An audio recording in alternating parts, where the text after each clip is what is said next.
Hello everyone, I am Shanghamitra describing today's topic Nelson Mandela Long Walk to Freedom. It is the second prose of First Flight.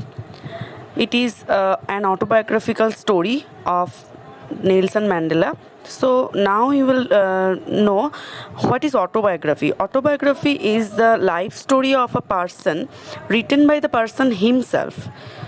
So here it is the life story of Nelson Mandela and it is written by Nelson Mandela himself. This type of story has been taken from Nelson Mandela's book of the same name, Nelson Mandela Long Walk to Freedom. It provides us a glimpse of the early life of Nelson Mandela, his education, 30 years in prison, and the pains he had suffered in his young age. The chapter recounts his flight for the freedom for his own people who were tortured by whites. So in this text you will see a discrimination between two types of class. One is black skins, and second one is white skins. So it is called apartheid. Nelson Mandela served prison for 27 years for the abolition of apartheid. It is a racial discrimination on the basis of the color of the skin.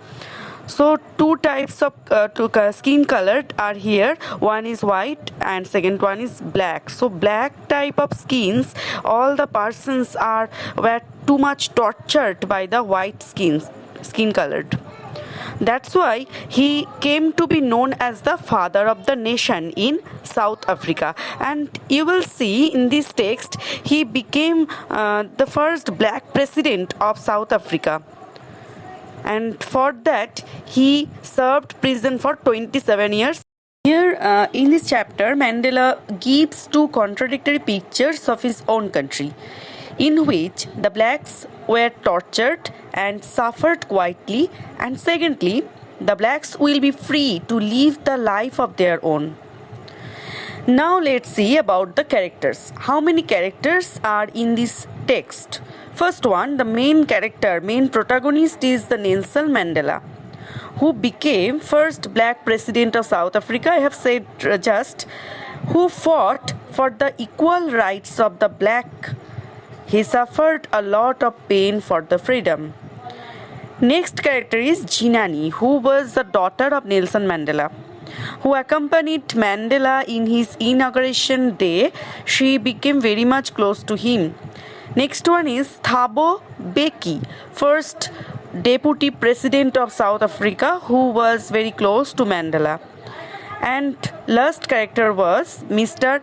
de Klerk, who was the second deputy president of South Africa. This text has been addressed as Madiba Zoka clan name. Nelson Mandela belonged to the Thembu royal family.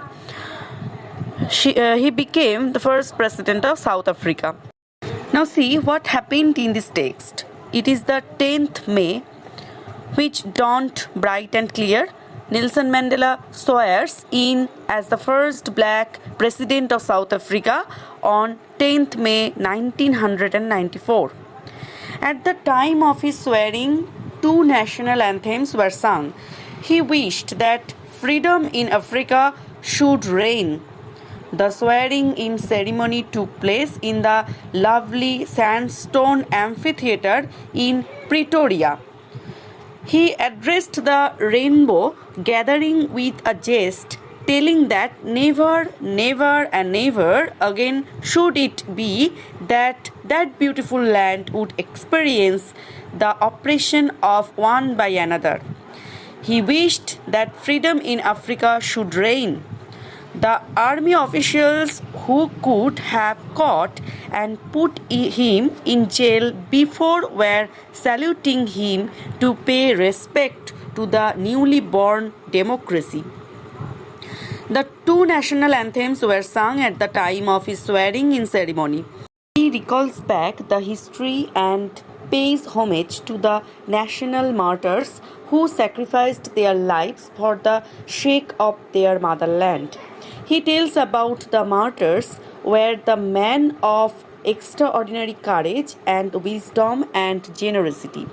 That's why he pays homage to the national martyrs who sacrificed their lives for the sake of their motherland. The country of South Africa is rich in minerals and gems, but the greatest wealth of country is its people. He tells no one is born hating another person because of the color of his skin or his background or his religion. If people learn to hate, they can be taught to love too. He talks that man's goodness is a flame that can be hidden but never exhausted. He talks about the twin obligations, obligation towards his family and obligation towards his nation. While discharging his duties, he found he was not free. Hence, he joined African National Congress, fought for the freedom of his country. He was well known about the oppressor must be liberated just as surely as the oppressed. The oppressor and oppressed are alike, are robbed of their humanity according to him.